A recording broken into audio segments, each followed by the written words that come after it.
kembali lagi dengan saya Friska Melani Boru Simangunsong, NIM 71201249. Pada video kali ini saya akan membahas tentang upaya gereja inklusi dalam mengimplementasikan pelayanan bagi penyandang disabilitas.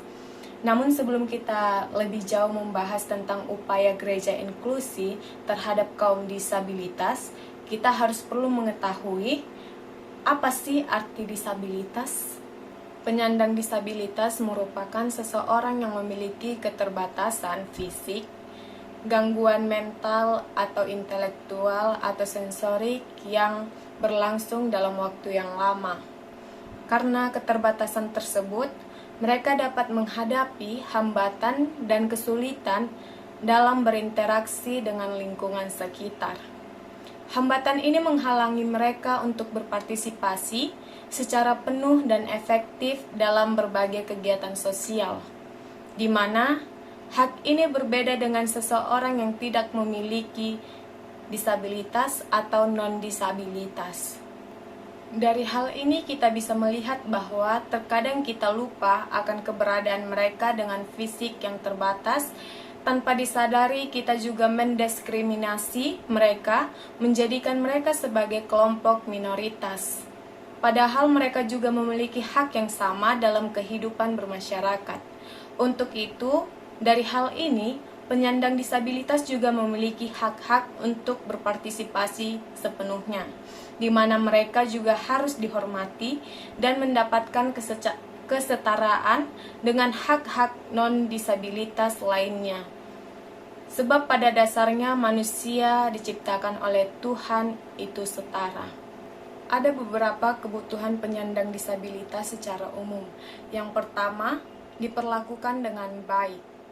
Meskipun penyandang disabilitas memiliki keterbatasan dan keistimewaan, tidak boleh diperlakukan dengan diskriminasi atau intimidasi, tetapi masyarakat non-disabilitas harus mendorong dan melibatkan penyandang disabilitas dalam berbagai kegiatan sebagai bentuk kepedulian serta keadilan. Bagi umat Kristen, perilaku yang baik harus berdasarkan ajaran Alkitab yang memberikan panduan untuk memperlakukan semua orang dengan nilai-nilai rohani. Alkitab juga dapat kita jadikan sebagai pedoman utama untuk menghargai perbedaan antar sesama, meneladani sikap Yesus selama pelayanannya di dunia. Dengan menghilangkan diskriminasi dan intimidasi, maka hal tersebut dapat dijadikan sebagai langkah atau kunci untuk menciptakan masyarakat inklusif yang menghargai keberagaman. Yang kedua itu ada memperoleh pekerjaan. Pekerjaan merupakan suatu hal esensial bagi kaum disabilitas untuk mencukupi kebutuhan hidup mereka.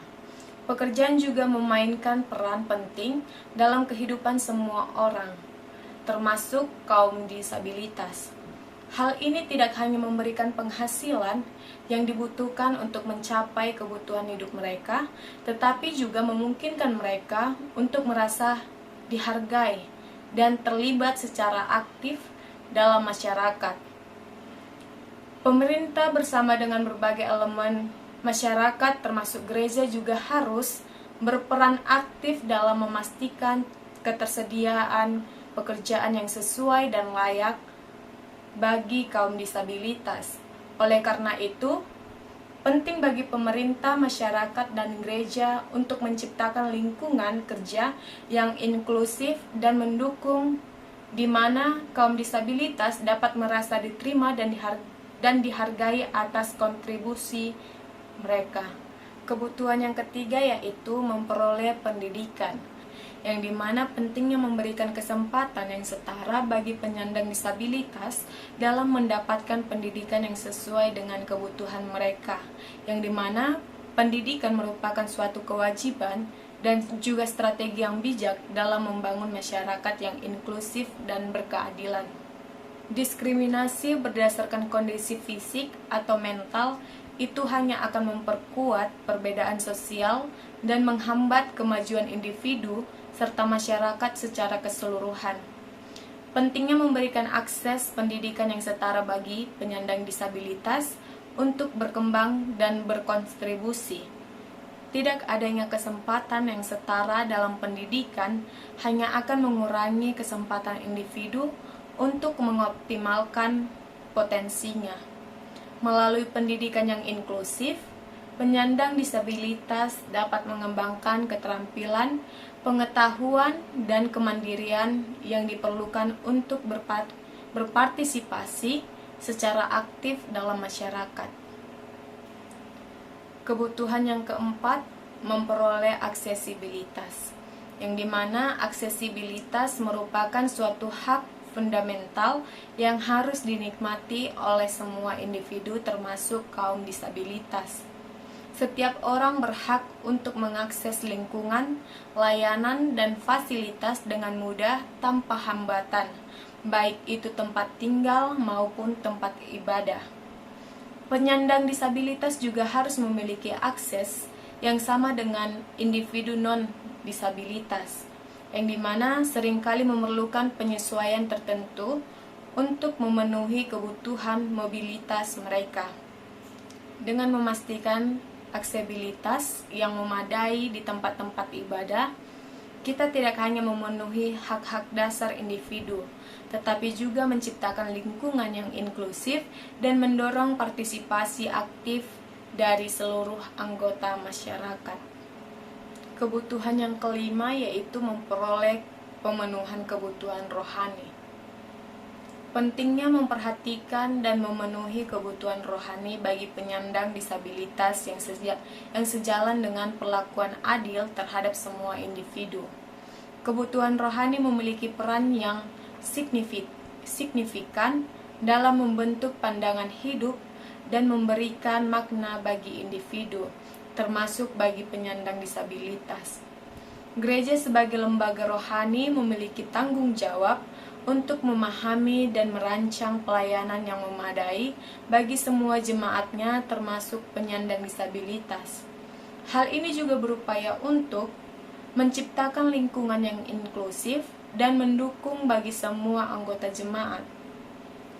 Dengan memperhatikan kebutuhan rohani bagi penyandang disabilitas, tidak hanya tentang memberikan akses ritual keagamaan, tetapi juga tentang memastikan bahwa mereka merasa diterima, dihargai, dan didukung dalam komunitas keagamaan mereka.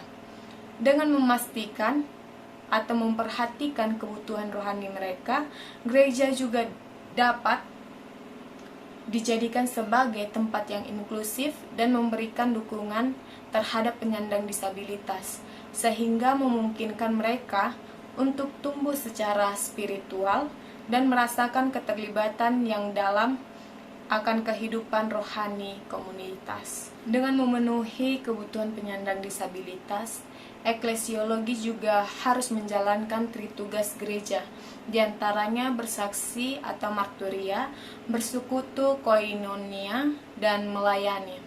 Dengan menjalankan tritugas gereja, maka ada 3 pendekatan disabilitas yang perlu diperhatikan dengan memandang disabilitas.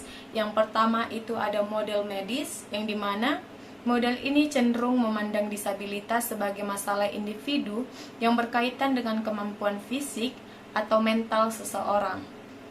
Dalam perspektif ini, disabilitas sering dipahami sebagai suatu kondisi yang harus diperbaiki atau disembuhkan melalui intervensi medis. Upaya-upaya ini sering sekali difokuskan pada rehabilitas fisik atau terapi mental untuk meningkatkan kemampuan individu yang mengalami disabilitas. Pendekatan yang kedua yaitu model sosial.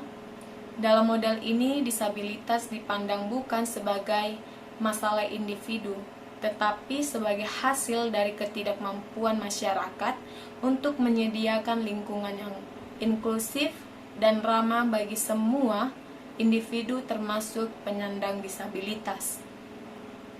Pendekatan ini juga menekankan tentang pentingnya perubahan struktural dalam masyarakat seperti aksesibilitas, fisik, dan kebijakan yang mendukung inklusif, untuk memastikan bahwa semua individu memiliki kesempatan yang sama untuk berpartisipasi sepenuhnya dalam kehidupan sosial, ekonomi, dan politik.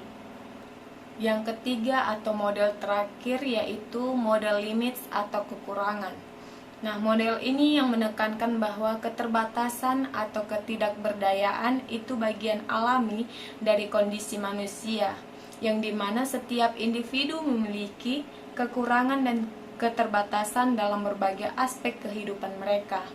Dalam perspektif ini, disabilitas dipandang sebagai bagian yang integral dari keragaman manusia, bukan sebagai sesuatu yang harus diperbaiki ataupun diluruskan.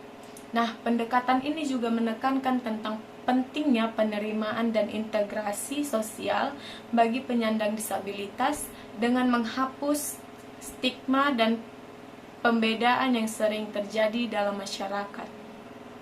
Nah, inklusi ini tidak menjadikan penyandang disabilitas sebagai objek misi yang berbeda, tetapi dengan ibadah inklusi ini, ibadah ini bertujuan untuk memperkenankan mereka untuk dapat menjadi bagian gereja yang aktif dan berkontribusi dalam ibadah Kristen. Meskipun akan ada muncul rasa canggung yang dirasakan oleh jemaat di gereja, tetapi hal tersebut menjadi salah satu tantangan oleh gereja. Peran gereja sangatlah penting dalam ibadah inklusi, yang dimana hal tersebut dibutuhkan peran signifikan supaya jemaat lebih dapat membukakan hati, pikiran, serta pintu nurani mereka terhadap penyandang disabilitas. Nah, gereja juga harus mengambil inisiatif lebih besar dalam mengenal dan berinteraksi dengan jemaat penyandang disabilitas yang rutin hadir dalam kebaktian. Oleh karena itu, gereja harus berperan dalam meningkatkan kesadaran jemaat untuk menerima dan mendukung penyandang disabilitas, sehingga fokus lebih pada kemanusiaan mereka daripada kondisi disabilitas mereka.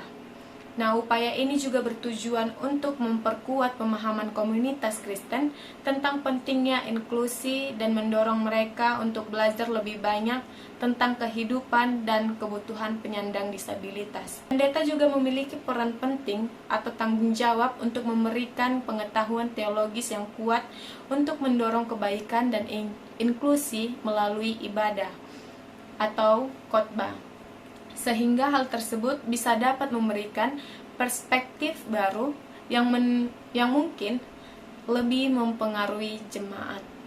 Nah, untuk itu sekian dan terima kasih.